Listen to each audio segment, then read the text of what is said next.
Wife photographed my depression episodes, sold images to tabloids as exclusive content. I found out my wife had been selling photos of my darkest moments to online publications when my coworker Jake forwarded me a link with the message, "Dude, isn't this you?" The article was on mentalhealthdaily.com, a clickbait wellness site that runs between actual therapy advice and sensationalized stories. There I was, mid-panic attack, crumpled on our bathroom floor, with the headline, "Exclusive Local Man's Brave Battle with Depression. Wife Documents Recovery Journey." The photo was taken during one of my worst episodes last November. I remember that day clearly because it was right after my mother's funeral, and the grief had triggered the kind of panic attack that leaves you gasping for air, convinced you're dying. I'd thought I was alone. Sarah had said she was giving me space to process, that she'd be in the living room if I needed anything. Apparently, her version of support included documenting my breakdown through the crack in the bathroom door. What made it worse was the article itself. Sarah had given a detailed interview as my devoted caregiver, describing sleepless nights, emotional exhaustion, and her dedication to raising awareness about mental health stigma. She'd painted herself as a hero while selling my most vulnerable moments for $800 and a byline credit. The bio listed her as Sarah Mitchell, registered nurse and mental health advocate, using both her maiden name and medical credentials to legitimize the exploitation. Standing in my cubicle at the insurance office, staring at my own misery displayed for clicks and ad revenue, I felt something fundamental shift inside me. Not the familiar spiral of depression, but a cold, clarifying rage. The woman who'd promised to love me through sickness and health had turned my sickness into her side hustle. The worst part was how professional it all looked. The article included a photo gallery titled, "Journey Through Depression: A Visual Timeline," with 12 images spanning 8 months. Me hunched over at the kitchen table during morning anxiety, my hands shaking while trying to take medication. Even a shot of me crying during what I thought was a private phone call with my sister after Mom's death. Each photo had tasteful black and white, filtering and inspirational captions about the reality of mental health struggles. I spent my lunch break in my Honda Civic in the Safeway parking lot, scrolling through the comments section. Hundreds of people sharing their own depression stories, thanking Sarah Mitchell for her bravery in documenting this journey, praising her dedication as a caregiver. They had no idea they were consuming my trauma as entertainment, packaged with ads for online therapy services and antidepressant medications. Update. Thanks for the messages asking if I'm okay. Still processing all of this. For those asking, yes, I confronted her that same night. Her reaction? She tried to convince me this was therapy documentation and got angry when I wouldn't see it her way. Should I have noticed the signs earlier? The signs were there, woven through our 3-year marriage like a pattern I was too close to see. When you're fighting depression, your perception becomes unreliable. You second-guess every instinct, every moment of clarity. Sarah had weaponized that self-doubt against me. It started innocently enough. Sarah was a travel nurse who'd always been interested in photography as a side hobby. She'd met me during one of her contracts at Phoenix General, where I was being treated for a severe anxiety episode that had landed me in the ER. She'd been so understanding about my mental health struggles, so curious about my experiences with therapy and medication. I thought she was being supportive. Looking back, she was conducting market research. Our courtship had revolved around my healing journey. She'd accompany me to therapy appointments, sitting in the waiting room with nursing, journals and self-help books about supporting partners with mental illness. She'd research my medications online, asking thoughtful questions about side effects and suggesting natural supplements. When I had panic attacks during our early dating period, she'd stay calm and collected, talking me through breathing exercises she'd learned in nursing school. After we married, Sarah began what she called wellness documentation, taking photos of my daily routines, my medication schedule, my therapy homework assignments. She said it would help track my progress, that visual evidence of my journey could be motivating. I was skeptical at first, but Dr. Chen, my therapist, said some patients found photojournaling helpful. Sarah had even attended a session to discuss it, presenting herself as a concerned partner who wanted to support my healing. The documentation started small, photos of my pill organizer to ensure I was taking medications correctly, pictures of journal entries to track mood patterns. She'd created a shared Google Drive folder called Wellness Journey, where she uploaded everything with clinical precision: dates, times, medication dosages, mood ratings on a scale of 1 to 10. It looked legitimate, even helpful, but the photography gradually became more invasive. She'd leave her phone propped on counters during my morning anxiety spikes, claiming she was charging it, but always positioned to capture my struggling moments. She started forgetting to mention when she was taking pictures, saying later that candid shots were more authentic for tracking purposes. When I'd catch her photographing me during vulnerable moments, she'd insist it was for my own good, that I couldn't see my progress without documentation. The gaslighting was subtle, but persistent. When I'd express discomfort about the constant photography, she'd remind me that visual progress tracking was a legitimate therapeutic tool. She'd show me articles about phototherapy, testimonials from other couples who'd used similar documentation methods. She'd even found a mental health blogger who advocated for transparency in the healing process, and would read me inspirational quotes about authenticity and vulnerability. The real turning point came when she convinced me to let her attend my support group meetings at the community center. She'd positioned it as wanting to understand my experience better, to learn how to be a more supportive partner. The group leader, Patricia, had been hesitant. Spouse attendance was unusual. But Sarah's nursing credentials and earnest presentation won her over. What I didn't realize was that Sarah was networking. She'd exchanged contact information with other caregivers, always presenting herself as someone uniquely dedicated to mental health advocacy. She'd started an Instagram account called A Mental Health Partner, posting carefully curated content about loving someone through depression, with artistic photos of medication bottles, therapy books, and my hands during particularly photogenic vulnerable moments. Her social media presence grew steadily. She'd post inspirational quotes over blurred photos of me journaling or meditating, always careful to obscure my face while keeping the emotional content visible. Her captions read like a mix of mental health awareness and personal diary entries. Another difficult morning, but we're taking it one breath at a time. The strength I see in my partner amazes me every day. Mental health matters. Caregiver life. Depression awareness. The engagement was remarkable. Comments flooded in from other partners of people with mental illness, sharing their own struggles and thanking Sarah for her vulnerability. She'd respond to each comment with empathy and encouragement, positioning herself as a thought leader in the mental health advocacy space. She started receiving direct messages from wellness brands wanting to collaborate, from online therapy platforms interested in her perspective, from documentary filmmakers looking for authentic stories. I was proud of her at first. Here was my wife, using her nursing background and our personal experience to help others. When she showed me comments from people saying her posts had helped them feel less alone in their caregiving journey, I felt like our struggles were serving a greater purpose. I didn't question why she never asked my permission before posting, or why I was always conveniently absent when she filmed her Instagram stories about our journey together. The Mental Health Daily article was just the surface. Over the next week, I discovered the true scope of Sarah's operation. She'd been running what amounted to a content mill focused on authentic mental health stories, selling photos and fabricated narratives to dozens of wellness blogs, lifestyle sites, and medical publications. Her laptop history revealed everything. She'd created detailed spreadsheets tracking my medication changes, therapy breakthroughs, and seasonal depression patterns. Not for my health, for content planning. She had folders labeled anxiety content, medication transitions, and breakthrough moments, each containing dozens of photos she'd taken without my knowledge or consent. The financial records were staggering. In 8 months, she'd earned over $23,000 selling my story to publications like Healthline, WebMD Community Stories, Depression Alliance blog, and Mental Health America's Patient Spotlight series. She'd even pitched video content to BetterHelp and Headspace, though those deals hadn't gone through. Each publication required a different version of my story. To some, I was a military veteran struggling with PTSD, completely false, but more clickable. Others got the successful professional hiding depression angle, which was closer to truth but still exaggerated. She'd forge consent documents using online templates, signing my name with a practiced forgery I recognized from years of her handling our paperwork. The most devastating discovery was finding her correspondence with a literary agent. She'd been shopping a book proposal titled Love Through the Darkness, a nurse's journey supporting her husband's mental health battle.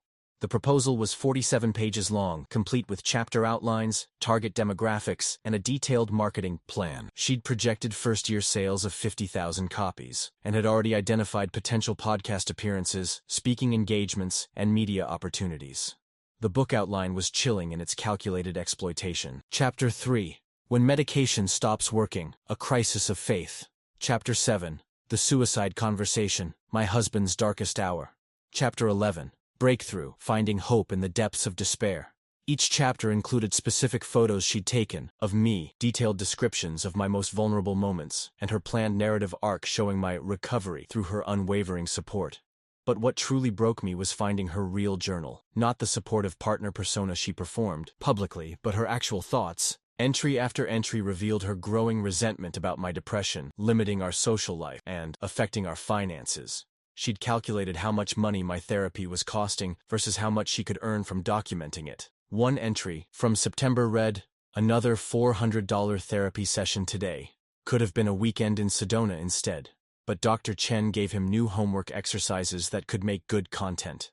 Need to document the breakthrough moment when he completes the trauma timeline. Publishers love recovery milestones. Another from October. His sister called crying about mom's health scare. Perfect opportunity to capture authentic grief response. Set up camera behind the plant on the kitchen counter. Got amazing shots of him processing the news. This could be the family trauma triggers depression angle that Modern Therapy Weekly wanted. The final entry, dated just 3 days before I found the article, was the most damaging. Book agent wants more dramatic crisis moments for proposal. Current content shows steady improvement, but publishers need the full emotional spectrum. Maybe if I suggest stopping meds temporarily, or I could accidentally mention mom's anniversary date coming up, that always triggers a spiral. Need at least one more major breakdown for Chapter 9. She'd been sabotaging my mental health for content. The times she'd forgotten to pick up my prescriptions. The sudden suggestion that I might be too dependent on medication. Her encouragement to feel emotions fully instead of using coping strategies. It had all been calculated to create more dramatic episodes to photograph. I found voice recordings on her phone where she practiced different versions of her caregiver persona for interviews. She'd rehearse emotional responses, test different tones for describing my struggles, even practice crying on cue.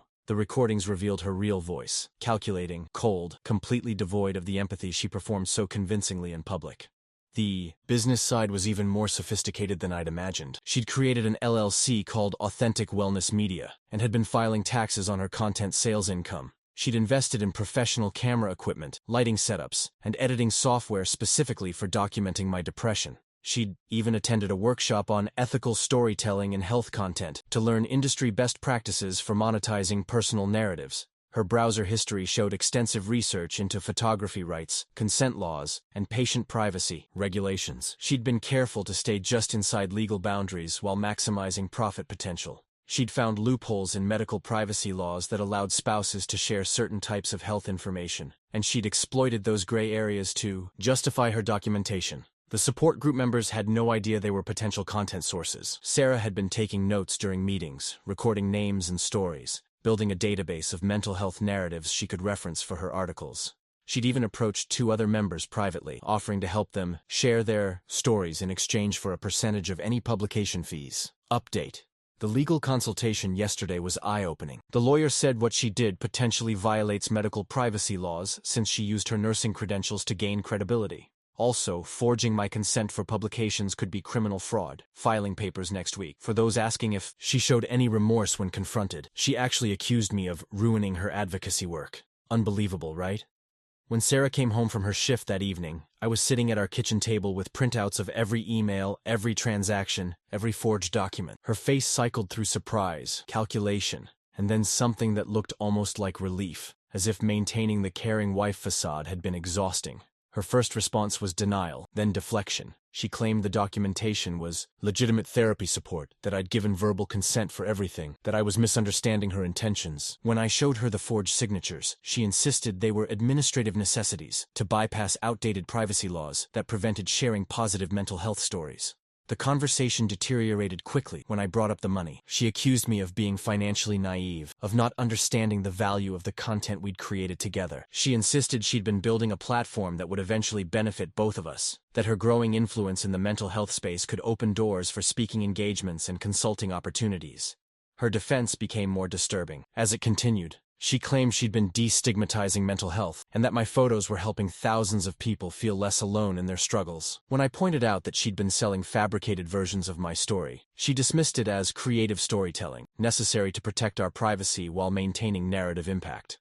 The mask completely slipped when I mentioned canceling her literary agent meeting. She exploded, screaming about how I was destroying her career, how ungrateful I was for all her efforts to turn my pathetic depression into something meaningful. She accused me of being selfish, of not appreciating her sacrifice in staying with someone who was emotionally draining and financially burdensome. That's when she revealed the full scope of her resentment. She'd been documenting not just my depression, but our entire relationship, building a case for why she deserved compensation for the emotional labor of being my caregiver. She'd calculated the hours spent supporting me, the social events she'd missed because of my anxiety, the career opportunities she'd passed up to accommodate my therapy schedule.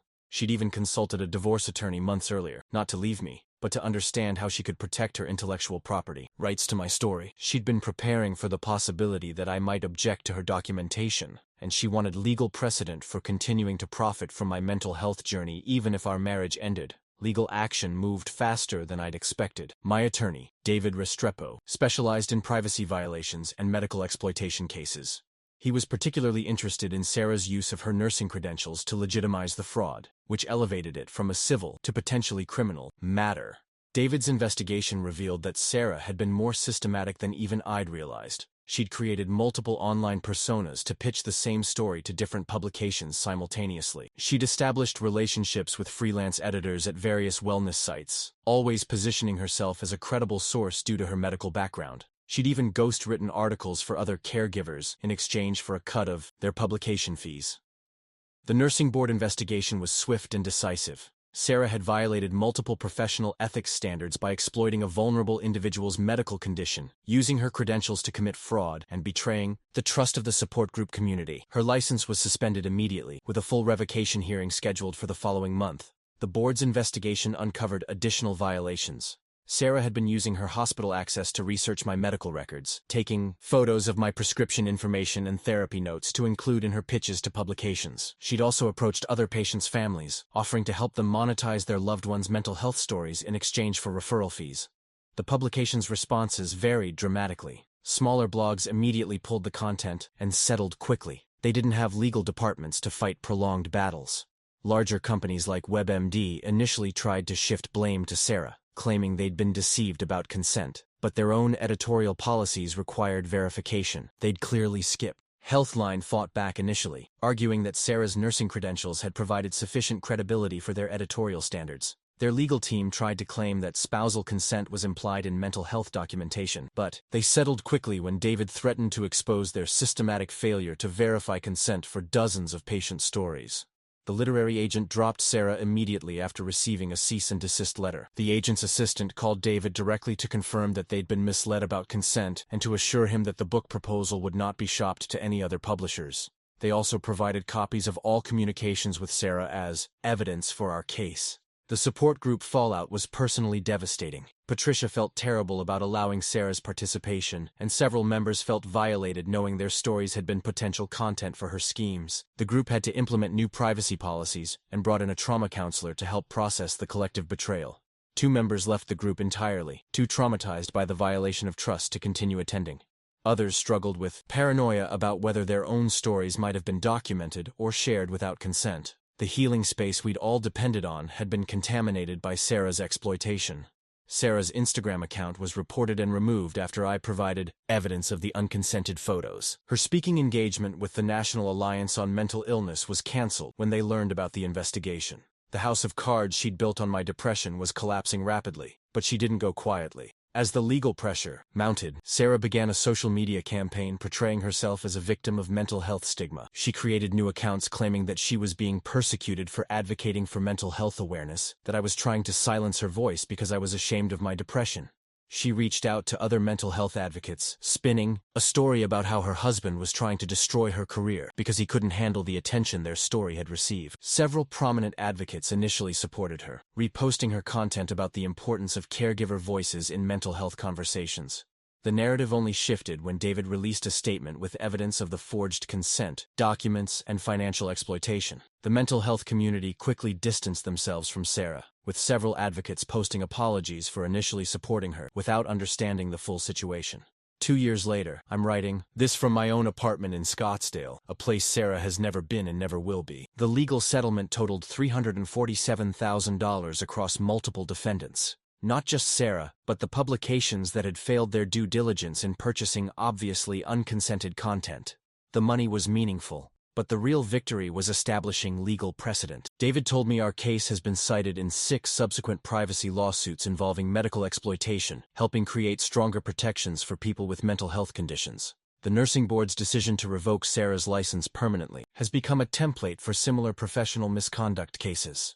The case attracted attention from privacy advocates and mental health organizations. The Electronic Frontier Foundation filed an amicus brief supporting our position, arguing that mental health documentation requires explicit, ongoing consent rather than the blanket permissions that some publications had been accepting. Several states have since strengthened their medical privacy laws specifically to address spousal exploitation of mental health conditions. Sarah moved back to Ohio and, last I heard, was working retail while trying to rehabilitate her reputation. She'd attempted to appeal the nursing board's decision, claiming that her actions were protected speech and mental health advocacy, but the appeal was denied. She'd also tried to restart her content creation under a different name, but the mental health community had largely blacklisted her. She sent several letters through her attorney over the first year, none containing actual apologies, but rather demands that I stop interfering with her career and complaints about how the legal proceedings had damaged her reputation. The final letter was a non-apology that blamed my inability to see the bigger picture for destroying her mental health advocacy work. I had David send back a cease and desist order. My depression hasn't disappeared, but my relationship with it has fundamentally changed.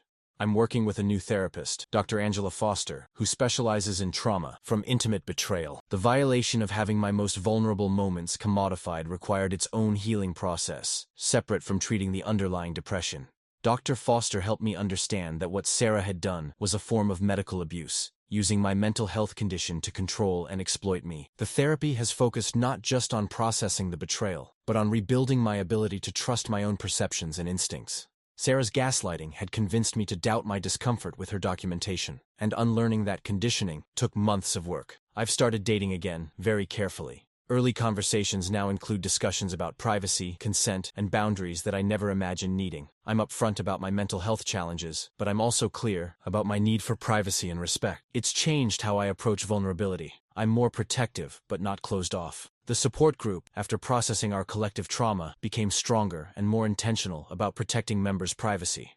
Patricia implemented new protocols, requiring signed confidentiality agreements and prohibiting any recording devices during meetings. She also established a buddy system where experienced members help newcomers recognize potential boundary violations. I occasionally speak to new members about recognizing exploitation disguised as support. It's become part of my healing process, turning my experience into something that might protect others. Several people have told me that hearing my story helped them identify similar patterns in their own relationships.